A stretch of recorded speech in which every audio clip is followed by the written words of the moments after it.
Alors, bonjour Daniel. Bonjour. Donc on fait une petite émission ensemble, un petit entretien, ça t'arrive pas si souvent en fait Non, d'avoir un vrai. entretien. D'ailleurs, première question, pourquoi il n'y a pas plus d'entretiens avec toi sur internet? C'est une bonne question. J'avoue que je me pose moi-même la question au sein du milieu nationaliste. J'ai pourtant des amitiés, j'anime moi-même une émission et des fois je me dis c'est vrai qu'on rend pas trop l'appareil. J'ai l'impression que... Alors il y a plusieurs choses, ça peut être par exemple la peur que mes propos soient censurables. Quelqu'un qui m'interviewe se dit tiens je vais peut-être perdre ma chaîne si Conversano passe dedans. Je sais pas, j'avoue que je comprends pas trop. Je pense que les gens surestiment mon potentiel de nuisance et ma capacité à m'adapter au public. Quand je suis invité sur Radio Courtoisie, je ne m'exprime pas de la même manière que lorsque je suis invité sur un plateau plus décontracté. Et je pense que les gens ne se rendent pas compte que j'ai cette capacité d'adaptation, notamment du type de langage que j'emploie.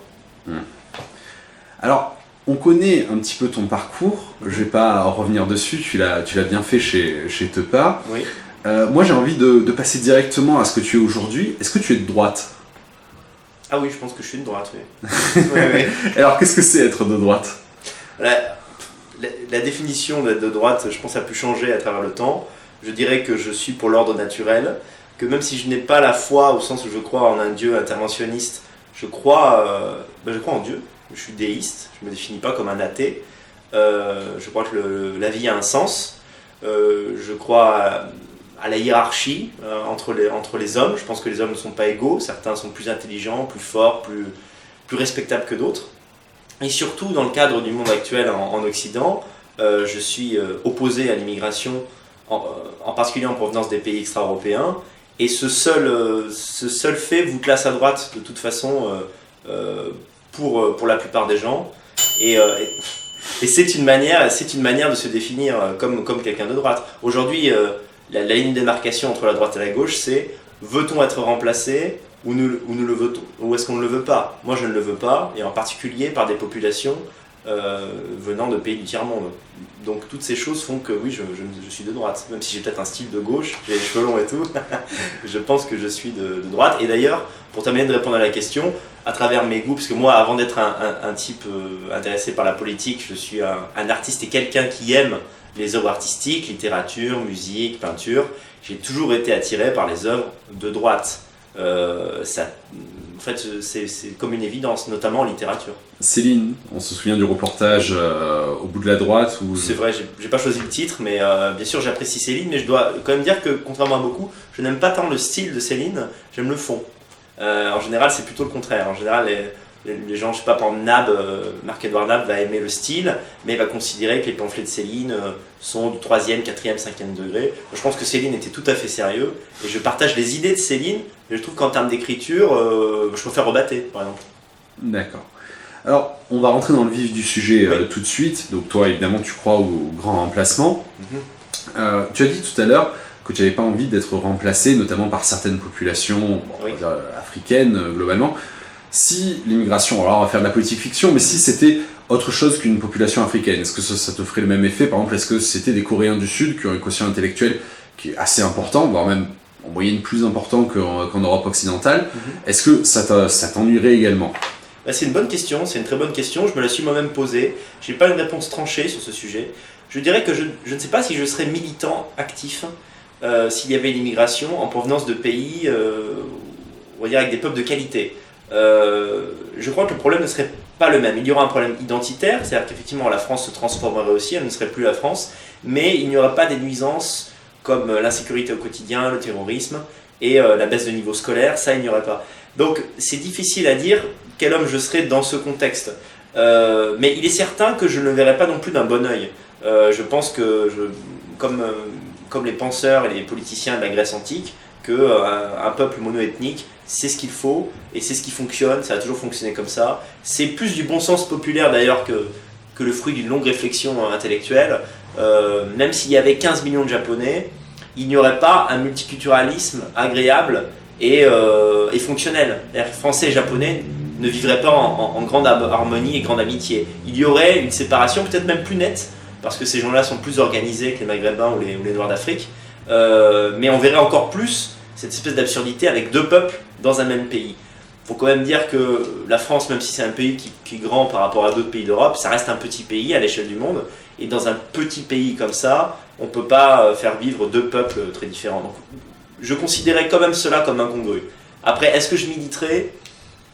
Pas forcément, parce que comme j'ai dit dans la réponse précédente, moi ce qui m'a donné envie d'agir, c'est la possibilité que le patrimoine européen disparaisse à cause du ressentiment, de la haine même, que certaines populations, notamment les musulmans islamisés, ont contre l'Europe, l'Occident et tout ce qu'il a produit. Voilà.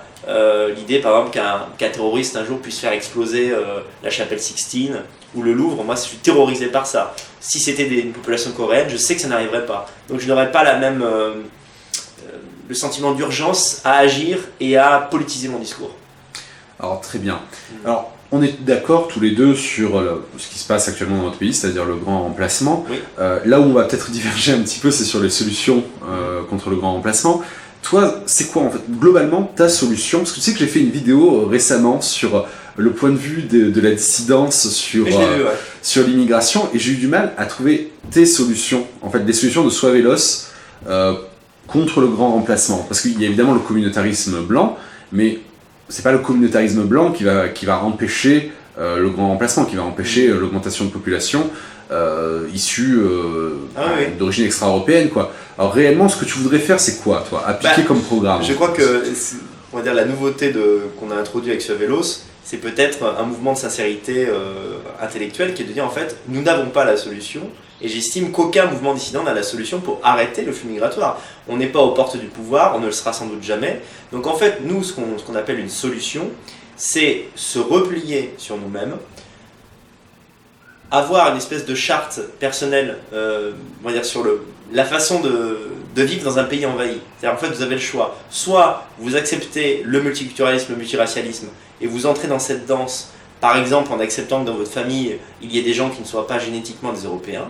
Voilà, pour nous, ça, c'est pas quelque chose qui est acceptable à Soavelos.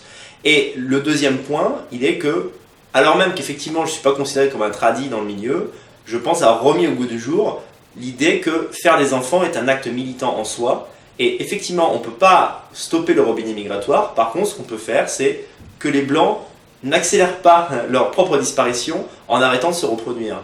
Et donc, on insiste beaucoup sur la nécessité... si vous voulez, il y a beaucoup, par exemple, la notion de virilité qui est discutée dans le milieu. Qu'est-ce qu'être viril? Par exemple, souvent, on est considéré que j'ai un discours radical, alors je ne suis pas viril, au sens où je ne sais pas me battre, ce genre de choses. Moi, je pense qu'une virilité d'un homme de droite, c'est aussi être un père de famille, c'est construire. Et c'est le message qu'on veut donner aux membres de Soavelos. On va dire, vous pouvez coller des affiches si vous voulez, si vous pensez que ça a un sens. Tout ce qui va dans le sens de l'activisme de droite, c'est très bien.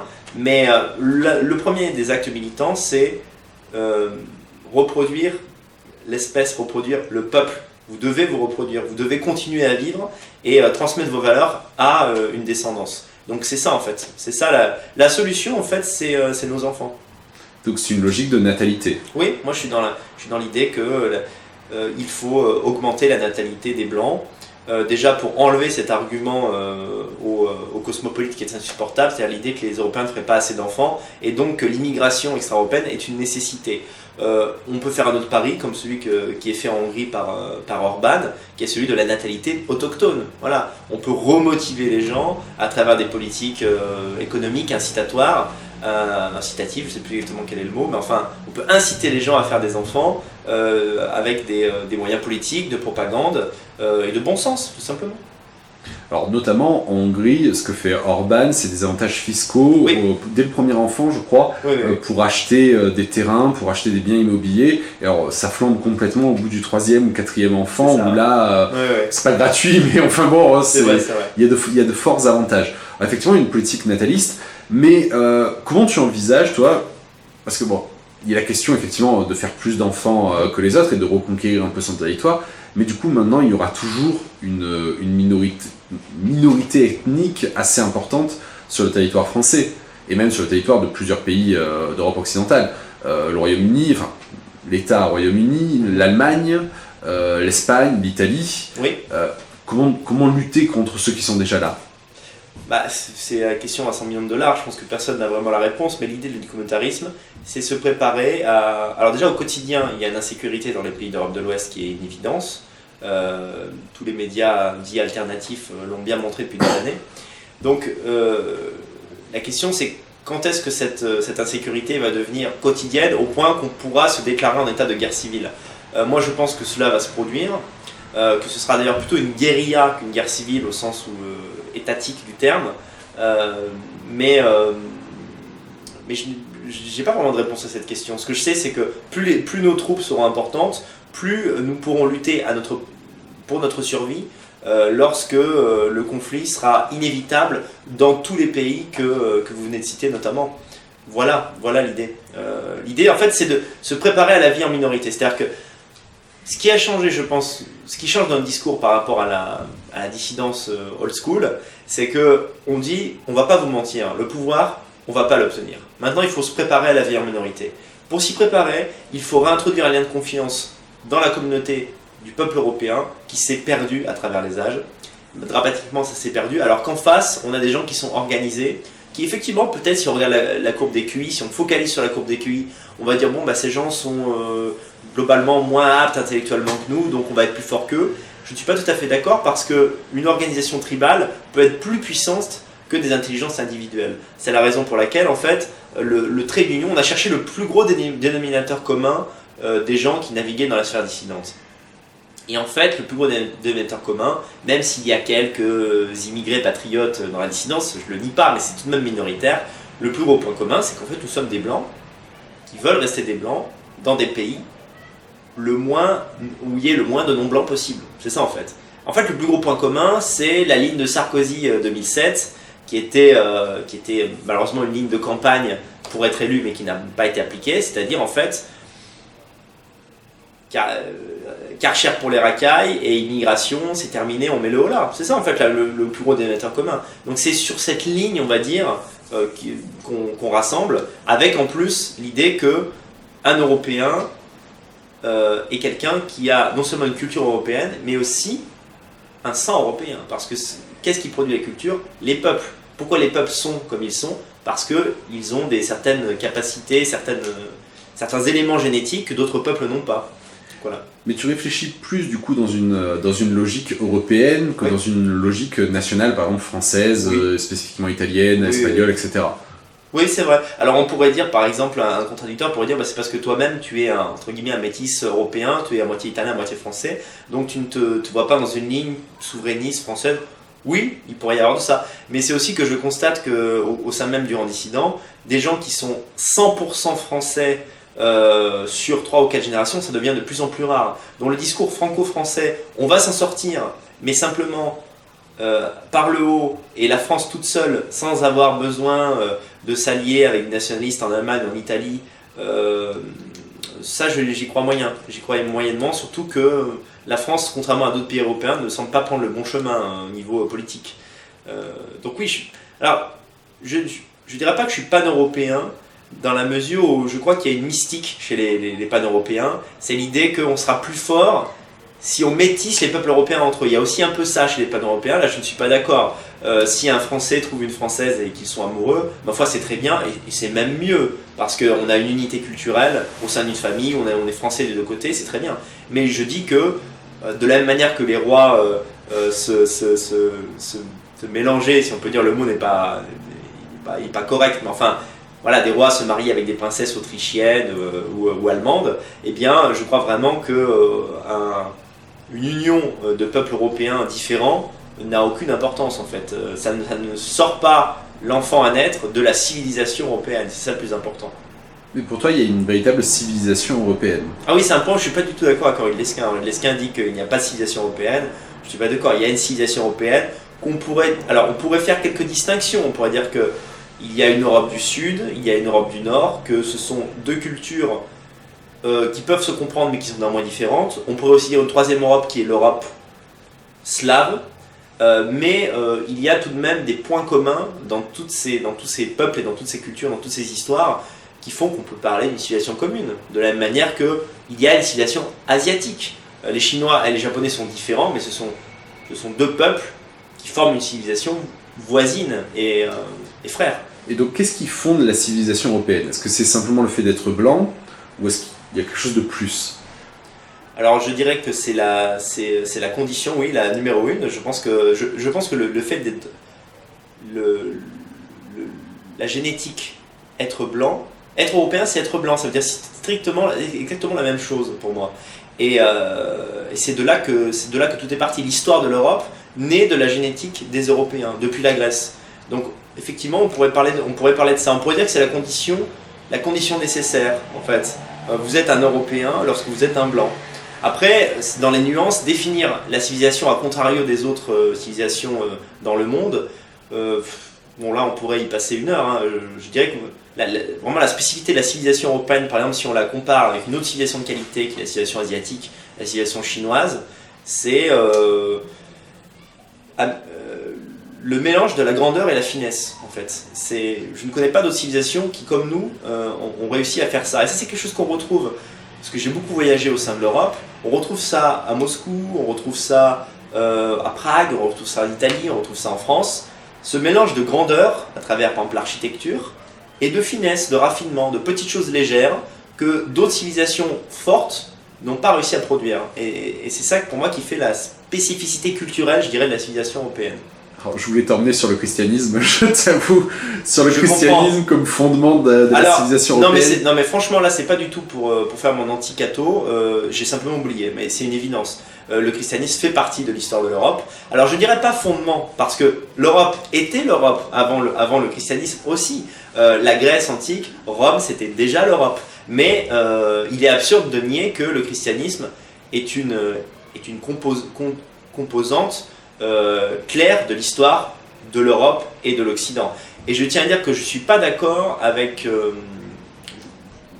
comme vous le savez, j'ai émis des critiques sur le catholicisme et sur le christianisme, je continue de le faire d'ailleurs, mais je ne suis pas d'accord avec ceux qui disent que le christianisme est un orientalisme. Je ne suis pas d'accord.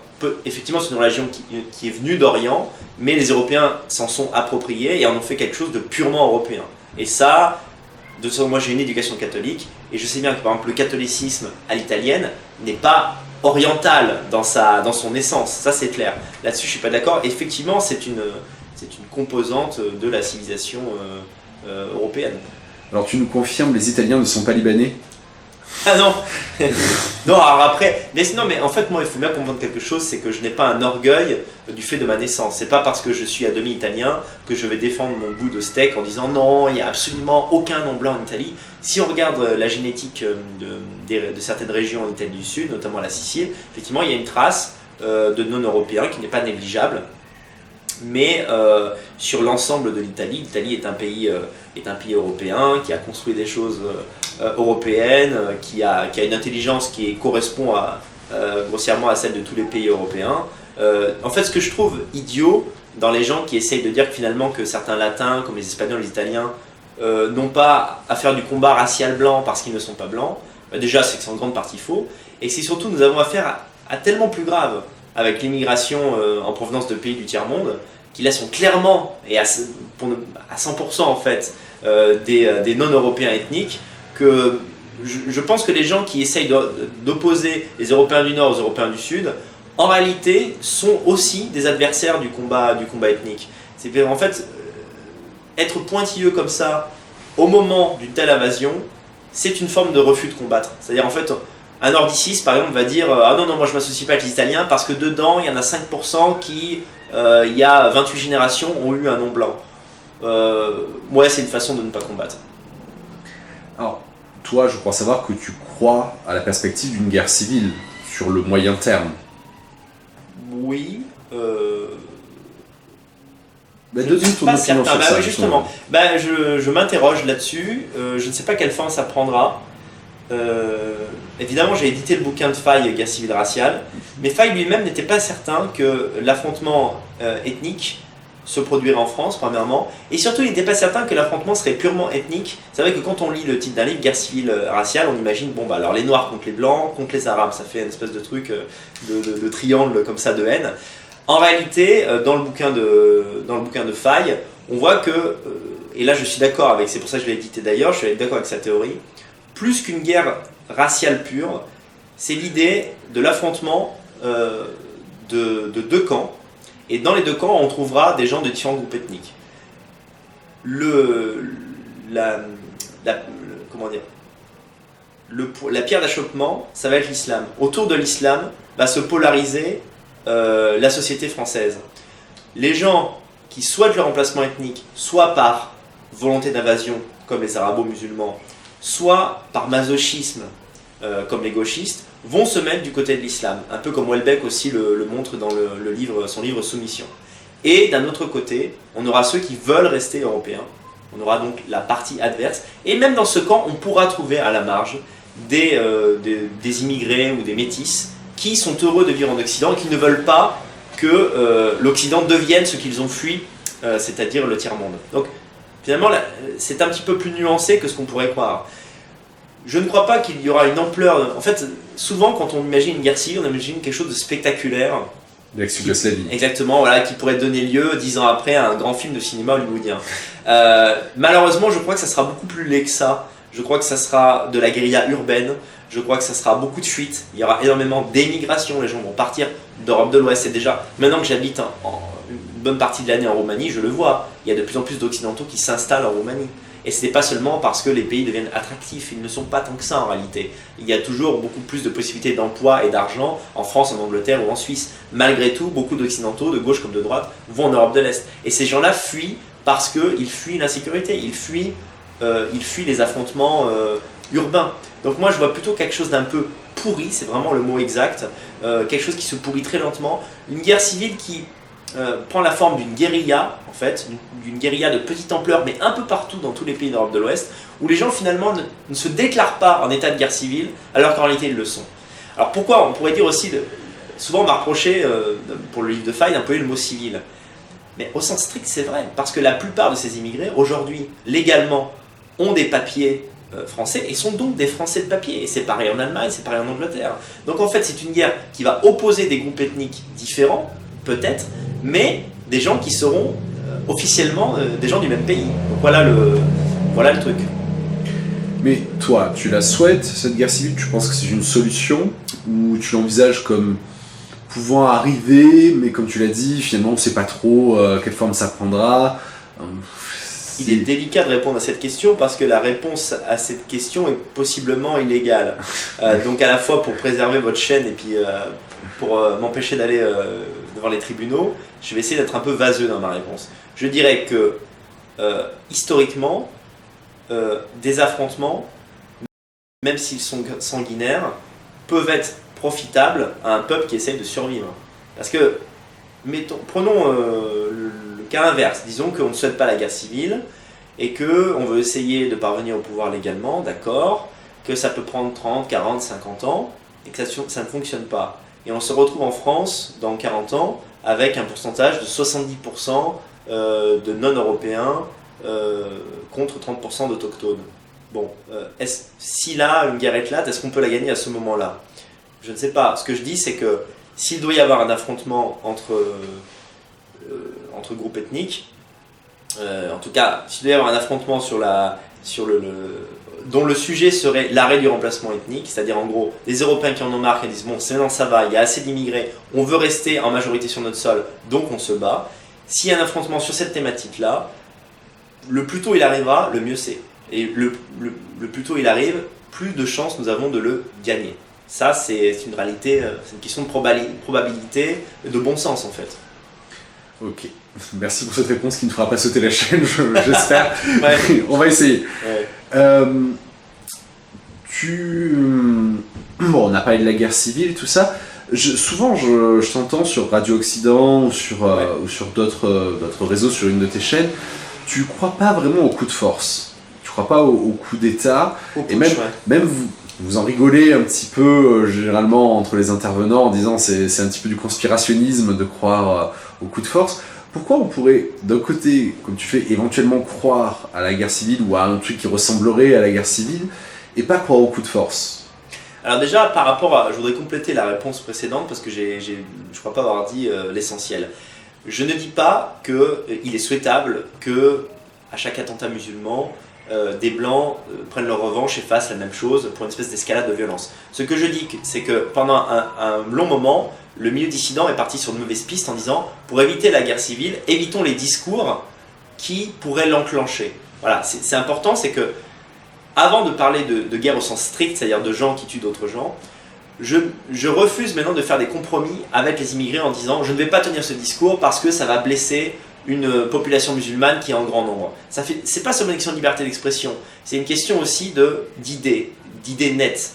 L'islam pour moi est incompatible avec la civilisation européenne, classique, traditionnelle, et en plus, même à la limite si on est républicain, il est également, c'est ça qui est pratique avec l'islam, c'est que c'est également incompatible avec la République des Lumières. Donc c'est parfait, dans les deux cas, il pourrait même y avoir une alliance de circonstances. Donc ce que je dis, c'est que dans les discours, je refuse, pour éviter une potentielle guerre ethnique, qu'en fait nous changions nos idées. C'est pour ça que c'est ce qui m'a mis en opposition avec ER ces 3 dernières années. C'est que j'estime que finalement, les mecs qui sont encore ER ne disent pas au fond ce qu'ils pensent pour éviter cette espèce de guerre civile qui serait vue comme le grand méchant loup.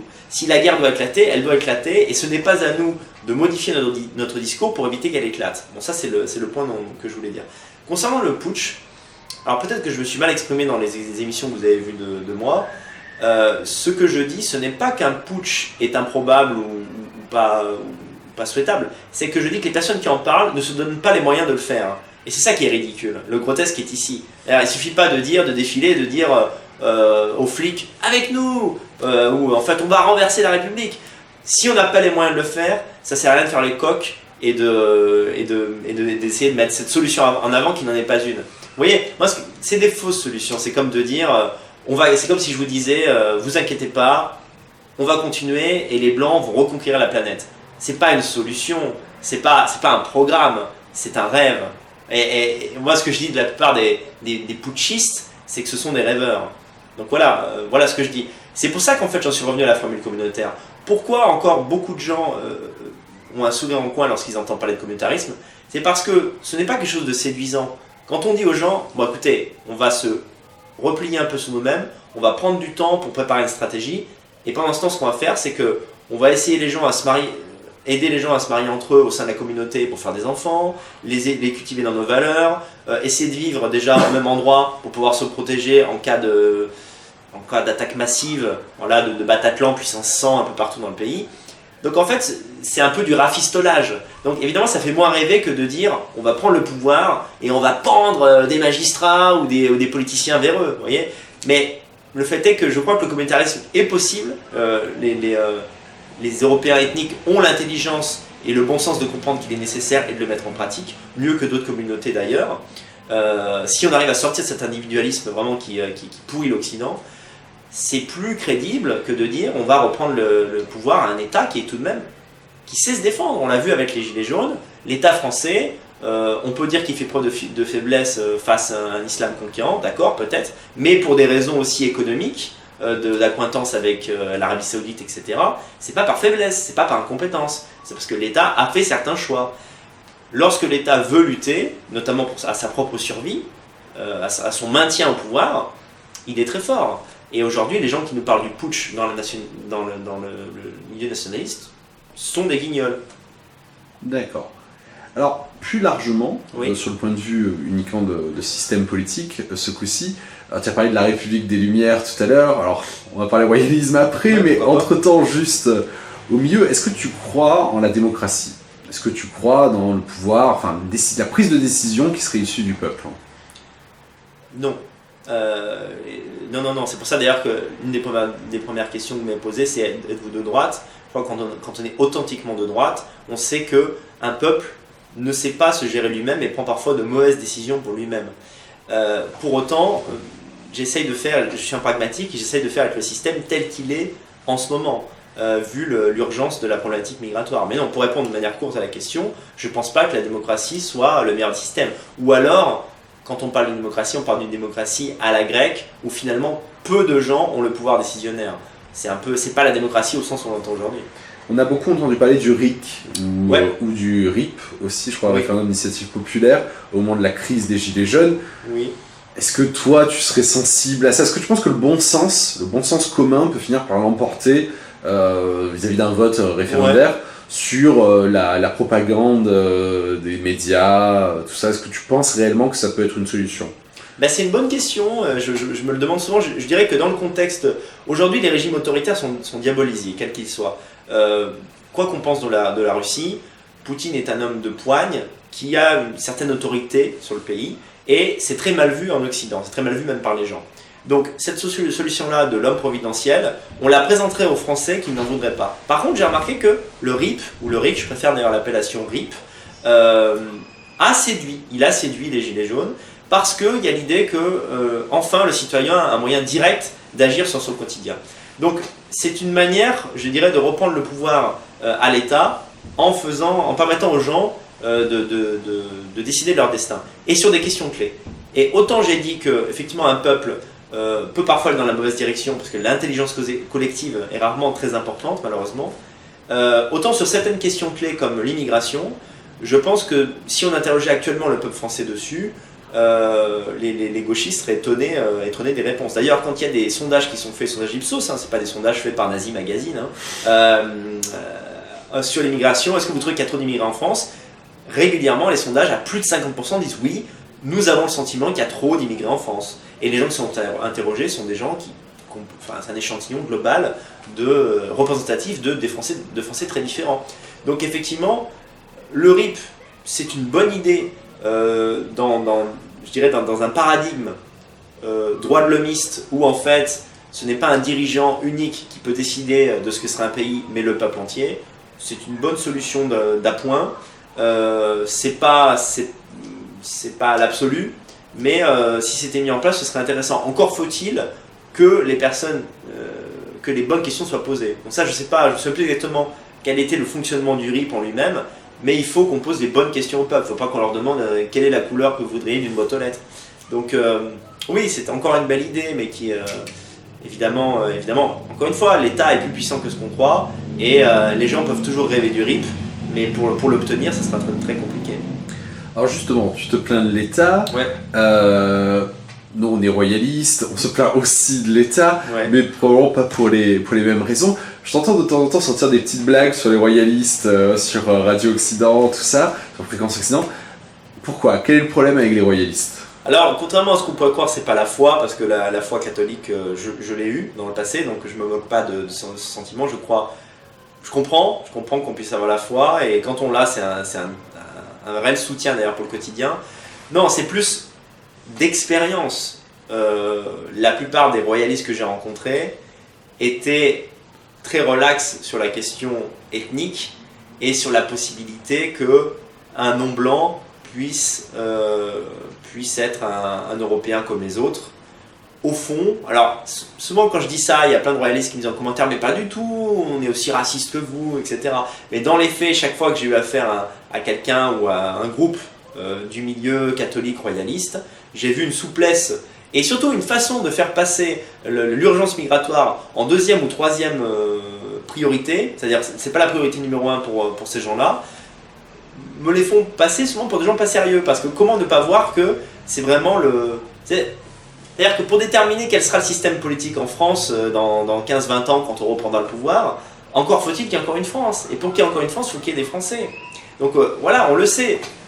Par exemple, dans l'action française, je trouve que même dans les hauts degrés de l'action française, il y a trop de gens qui ne sont pas génétiquement des Européens, ou qui se sont unis avec des gens qui ne sont pas génétiquement des Européens. C'est pas sérieux, c'est pas cohérent avec les idées que je porte, et c'est pour ça que parfois je m'en moque, ouais. Mais c'est un peu un tout, on en parlait tout à l'heure en off avant de lancer l'émission. Est-ce que tu penses pas, toi, que la lutte contre l'immigration, ça se met dans un plan, on va dire, global, où il faut changer toute une société pour pouvoir lutter efficacement contre l'immigration, sinon on en reviendra toujours au même endroit ? Mais là-dessus, je suis pas d'accord avec vous, justement, sur le plan d'action. Je pense que quand il y a... C'est un peu comme quand il y a une guerre, quand les Allemands viennent en France, si vous voulez que les Allemands dégagent, vous n'allez pas vous dire je vais réformer tout un système pour voir comment je vais ensuite, une fois que j'ai pris le pouvoir, gérer le fait que les Allemands ne sont plus là et que le pays doit être différent pour plus que ça se reproduise. Non, vous avez une urgence première, c'est virer les Allemands. Donc comment ça s'organise ? Résistance. Voilà, c'est des choses très simples en fait. Donc l'immigration est une idéologie en soi en fait. L'immigrationnisme est une religion. Et pour combattre cette religion, eh bien, il y a l'anti-immigrationnisme, il y a être identitaire, il y a le fait de lutter contre le remplacement ethnique. Et pour moi, ça, c'est une politique en elle-même. En fait, ce refus, ce non, est un non constructif qui est un programme à lui seul. Et d'ailleurs, les gens qui... prenons par exemple l'exemple de Renaud Camus. Renaud Camus, à ma connaissance, n'est pas un croyant. Son programme, bon évidemment, ses possibilités d'obtenir le pouvoir étaient nulles, mais il avait tout de même un programme. Son programme contre le remplacement était cohérent en lui-même et était focalisé sur la question du comment renverser, comment arrêter le remplacement ethnique, comment effectuer cette remigration et refranciser ce qui ne l'est plus. Voilà. Alors d'ailleurs, en parlant de programme, Oui. je me fais la courte échelle pour une autre question. Est-ce que tu as entendu ou lu le programme de Delesquin pour la réimmigration? C'est sur son site et il en a fait plusieurs vidéos dessus, dont une notamment, mon programme en je ne sais plus combien d'étapes, je crois 3 étapes. C'était à l'occasion des élections 2017 ? Je crois, oui. Oui, mais j'en ai un faible souvenir. Alors c'était très légaliste, Ouais. En fait, souvent ça passait une prise de pouvoir, effectivement, une remise en cause du Conseil Constitue, une remise en cause des naturalisations, un refus de carte de séjour en France pendant un certain nombre d'années pour tout le monde. Ouais. Est-ce que ça te semble cohérent je sais plus t'en dire là. Oui, là-dessus, de ce que je m'en souviens, des souvenirs que j'en ai, le programme me semblait plutôt cohérent, en tout cas sur la question de la rémigration. Après, bon, moi, le grand désaccord que j'ai avec Henri Delesquin, c'est l'idée qu'un libéralisme puisse être nationaliste. Je crois que tous les chemins du libéralisme mènent à l'immigration.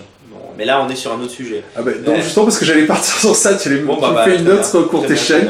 Ouais. C'est parfait. Alors justement, tu n'es pas libéral. Oui. Qu'est-ce qui te dérange dans le libéralisme? Alors, beaucoup de gens dans les commentaires me disent souvent que je ne fais pas la différence entre le libéralisme économique et le libéralisme social-sociétal. Ah oui, bien sûr.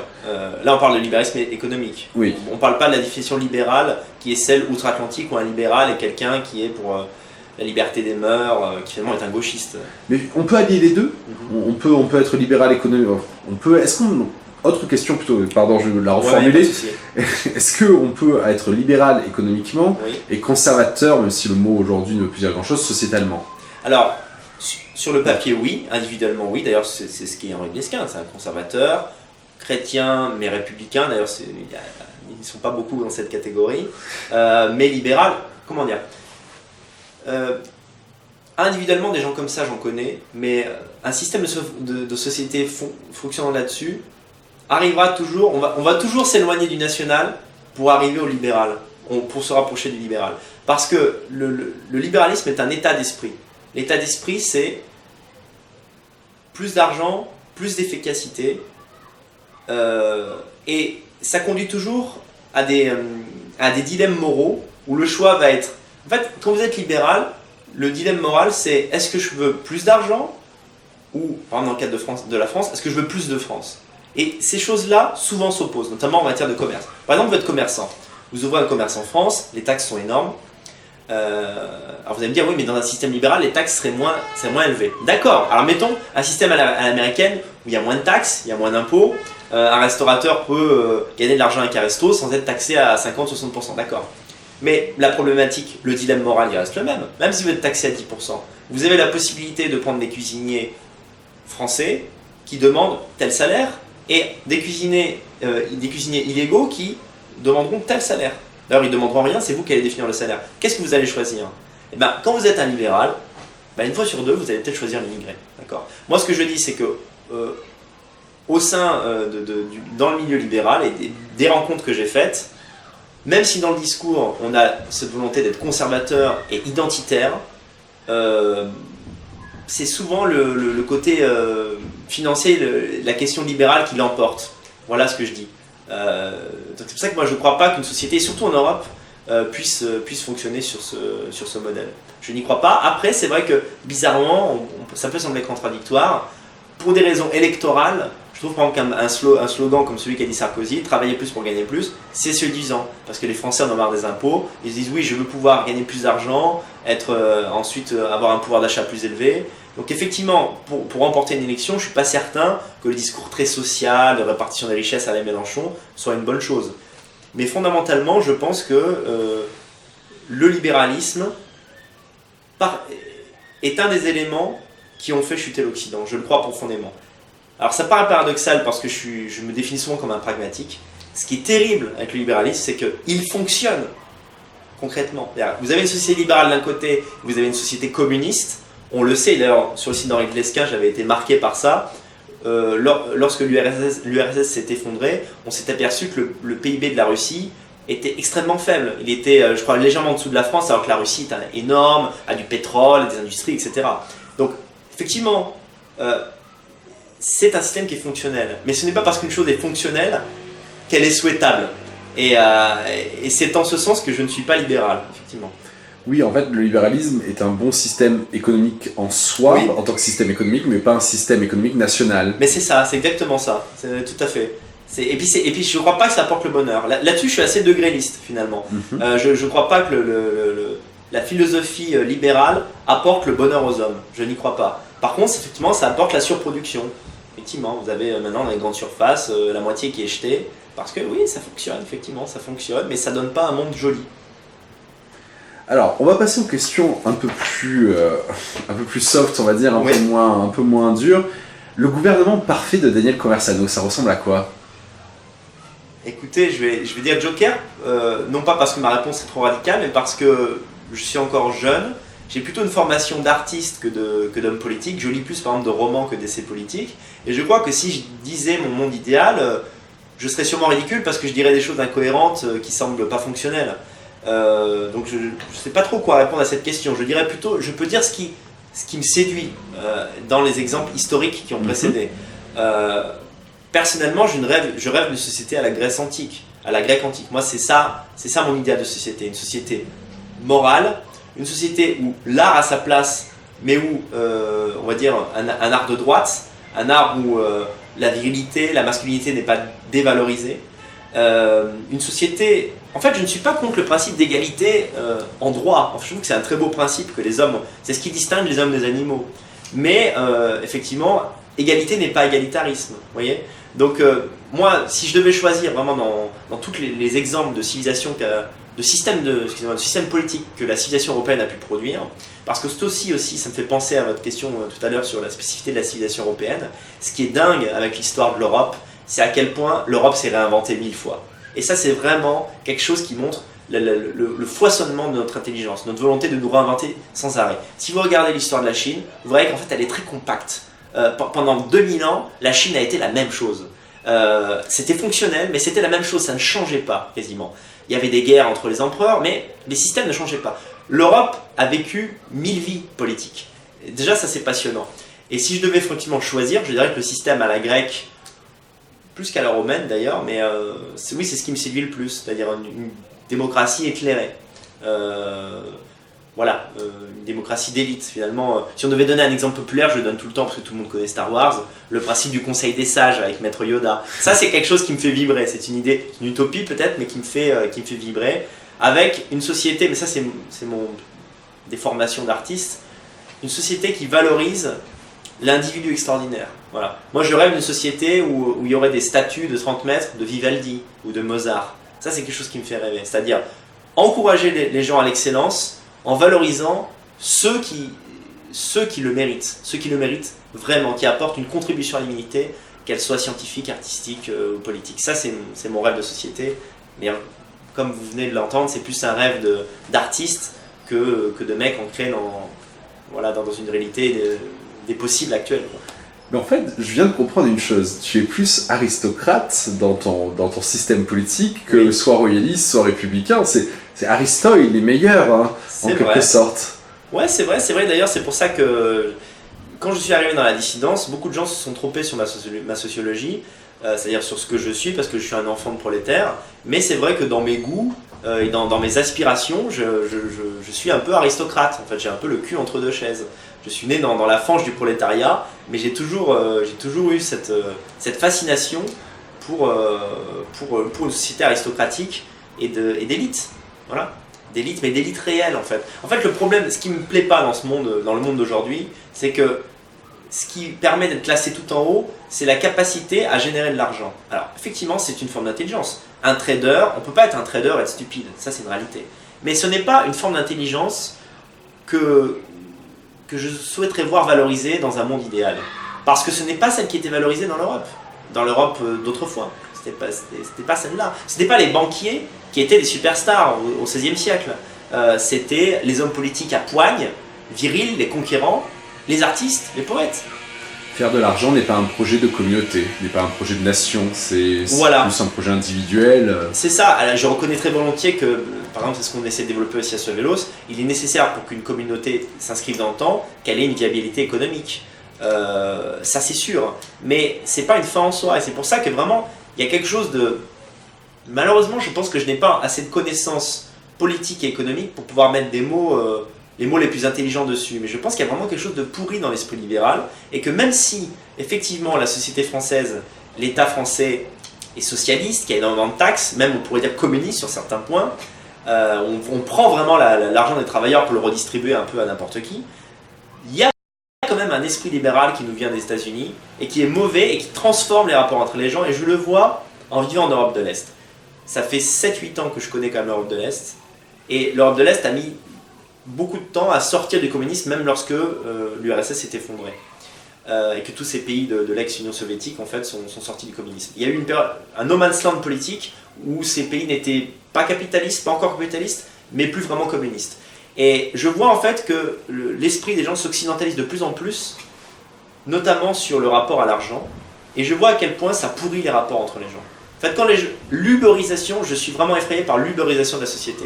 Le fait qu'on peut se mettre à vendre n'importe quoi. Je donne un exemple tout con, j'ai quand même 33 ans, je ne suis pas bien vieux, mais j'ai connu un autre monde que je pense qu'on a un âge similaire, que vous avez peut-être connu, où il y a 10 ans, quand vous partiez en vacances et que vous aviez un pote qui n'avait pas beaucoup de thunes, vous vouliez un peu lui changer l'esprit, vous lui prêtiez votre appartement. Vous disiez, je pars 10 jours en vacances, t'as qu'à venir squatter chez moi, ça te changera un petit peu. Voilà, tu peux inviter des copains, te faire quelques soirées, évite juste de faire du bruit par rapport aux voisins. Aujourd'hui, quand vous partez en vacances, vous mettez votre appartement sur Airbnb.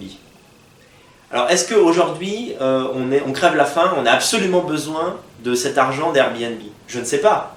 Ce que je sais, c'est que maintenant, on en a l'idée. On en a l'idée de vendre ça. On a l'idée de louer sa voiture les jours où on ne l'utilise pas. Alors, je vais peut-être passer maintenant pour l'inverse d'un pragmatique. On va dire, oui, mais ça fait de l'argent en plus. Oui, mais cette façon de tout rendre monnayable pourrit en profondeur quelque chose dans les sociétés et finit... c'est-à-dire, le vecteur, c'est le libéralisme et la finalité, c'est l'individualisme. Et ça se termine par quoi? Ça se termine qu'en fait, votre voisin se fait égorger et au fond, fondamentalement, vous vous en foutez. Et c'est ça que j'aime pas dans l'esprit libéral. Alors, sur toute autre chose, tu es papa d'une petite fille comme moi. D'ailleurs, je crois qu'ils ont à peu près vers le même âge, vers les 2 ans. C'est quoi le Daniel Conversano papa, en fait? C'est quoi l'éducation que tu donnes à ta fille, globalement? Tu es souvent avec elle? Est-ce que tu es papa poule? Déjà, comme cette interview, c'est le cercle Richelieu, je tiens à le dire parce que c'est vrai, j'ai fait baptiser ma fille. Alors, je voudrais expliquer pourquoi je l'ai fait. Déjà, je trouve que... déjà, c'est ma culture. J'ai été élevé dans la culture, dans le catholicisme. Et pour moi, c'est une symbolique, en fait. Baptiser son enfant, c'est le faire entrer dans l'histoire de l'Europe. À contrario de gens qui viennent d'ailleurs et qui refusent de s'assimiler, qui refusent ce modèle-là. Donc moi, c'était important symboliquement. La deuxième chose aussi, c'est que j'estime que... c'est une question un peu pointue, mais je ne suis pas certain. Sur la question de la vie après la mort, je suis agnostique, je ne sais pas. Peut-être que oui, peut-être que non. Je souhaite qu'il y ait quelque chose, mais parfois j'ai le sentiment qu'il n'y a rien. En revanche, je pense que, un peu comme le Père Noël, faire croire... Non, mais je sais qu'il y a beaucoup de gens qui ont la foi, vont dire, mais c'est vraiment un connard. Non, au contraire, je pense qu'un enfant doit... C'est sympathique qu'un enfant croit au Père Noël jusqu'à 4-5 ans, et c'est important qu'il croit à un après jusqu'à 15-20 ans, et qu'après, de lui-même, lorsque vraiment... je crois qu'on estime que c'est autour de 25 ans que l'intelligence se fige, qu'on est vraiment un adulte, qu'on a une maturité intellectuelle pure. Et d'ailleurs, je le constate même dans ma propre vie. Quand je vois ce que j'écrivais avant 25 ans, je vois beaucoup d'immaturité, beaucoup de choses avec lesquelles je ne suis pas d'accord, et à partir de 25 ans, ma pensée se fige. Je crois que jusqu'à 20-25 ans,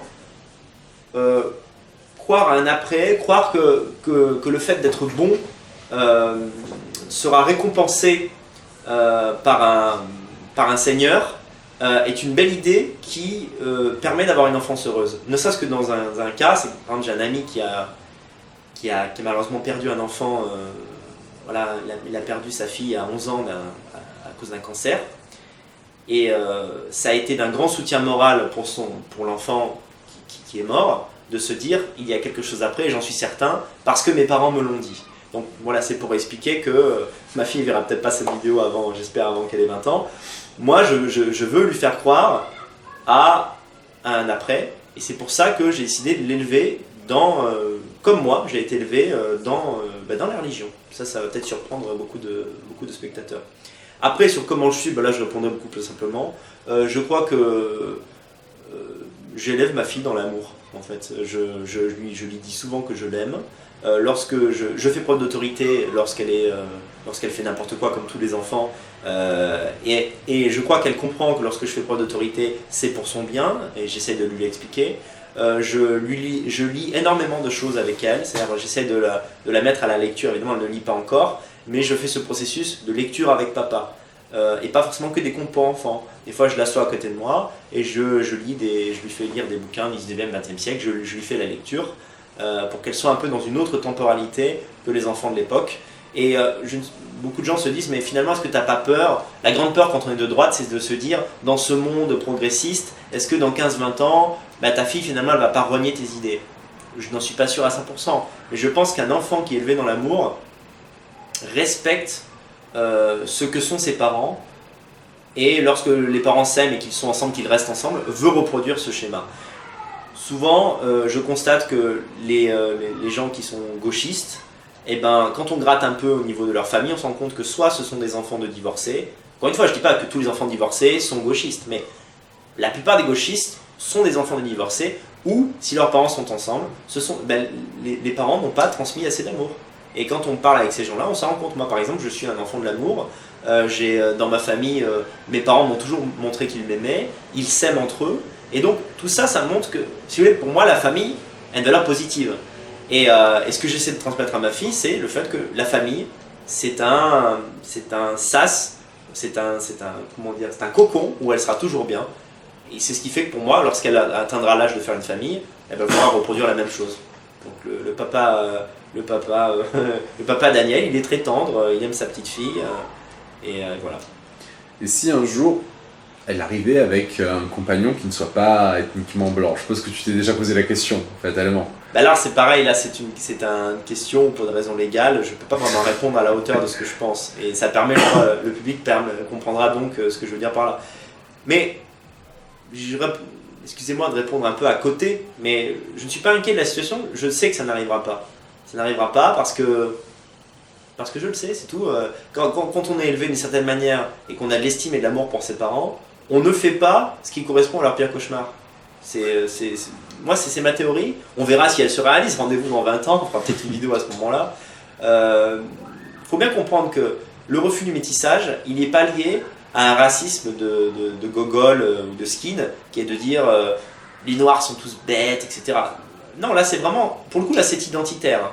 Ce n'est pas de l'élitisme, parce que je ne suis pas un idiot, je sais très bien que on peut, si on cherche, on va trouver des Noirs plus intelligents que moi, qui ont des quotients intellectuels de 140, qui peuvent être très forts en maths, qui peuvent même avoir de la finesse littéraire, etc. Non, là, c'est une question identitaire. Avoir un petit enfant métis et qui n'est plus européen sur un plan génétique et phénotypique d'apparence, ce n'est pas acceptable pour moi qui suis un identitaire. Et ça n'a rien à voir avec la qualité humaine du compagnon que pourrait éventuellement choisir ma fille.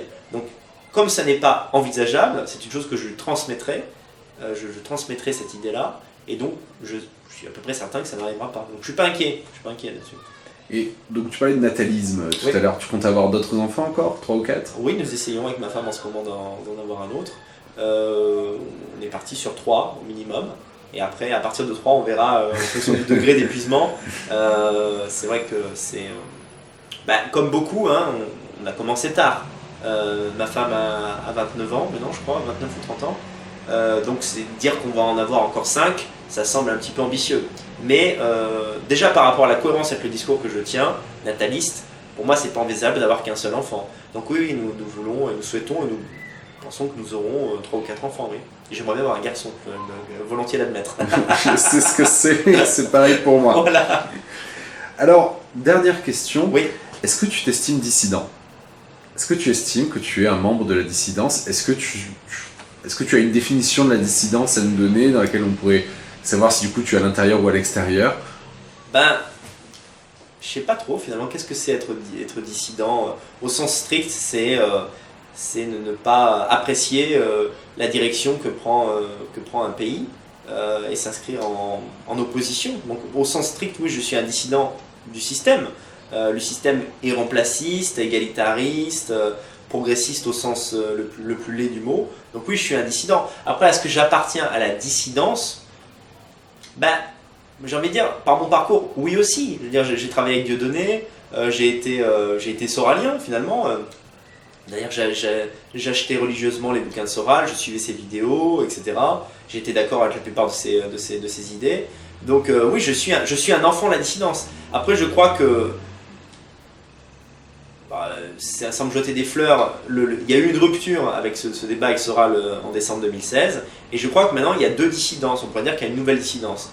Dans la nouvelle dissidence, il y a essentiellement des jeunes nationalistes qui disent « Ok, on a peut-être des différences, moi je suis croyant, toi tu l'es pas, moi je suis païen, toi t'es catho. » Mais ce qui est certain, c'est que la réconciliation et l'union, l'alliance avec des communautés non européennes au sein de la France pour reprendre le pouvoir, c'est des conneries. Ça n'arrivera jamais. Et ça, on ne veut plus entendre parler. Donc en fait, la nouvelle dissidence se définit un peu à contrario de la précédente. Mais je crois, oui, j'ai fait mes classes dans la dissidence et j'ai participé à créer, je crois, une nouvelle dissidence qui sera une dissidence identitaire, mais pas au sens grossier, vulgaire et bête où l'entend Soral. Au sens, en fait, ce sera une dissidence sans concession sur la question ethnique et tournée vers l'avenir et la résistance face à l'invasion migratoire. Un petit mot pour les abonnés du Cercle Richelieu ou pour tes abonnés pour qu'ils s'abonnent à notre chaîne? Je vous invite, je vous remercie de m'avoir interviewé, c'est toujours un plaisir de répondre à des questions. Je suis souvent avec mon émission Vive l'Europe dans la position d'animateur, ça me fait plaisir aussi de pouvoir développer mes idées. Donc merci pour cette initiative. Du coup j'encourage les gens à s'abonner à la chaîne du Cercle Richelieu que vous entretenez. Et bien sûr, je les renvoie à mes espaces. Pour ceux qui utilisent Telegram, si vous tapez Daniel Corassano dans Telegram, vous allez me trouver, c'est maintenant là que je suis le plus actif. J'ai été banni totalement de Facebook. Et bien sûr, j'ai aussi un site internet que maintenant j'essaie d'entretenir tous les jours. C'est simple, danielconvarsano.com. Et dessus, vous trouverez mes articles, mes réactions à l'actualité et les bouquins que j'ai écrits et ceux que j'édite. Voilà. Merci Daniel. Merci à vous.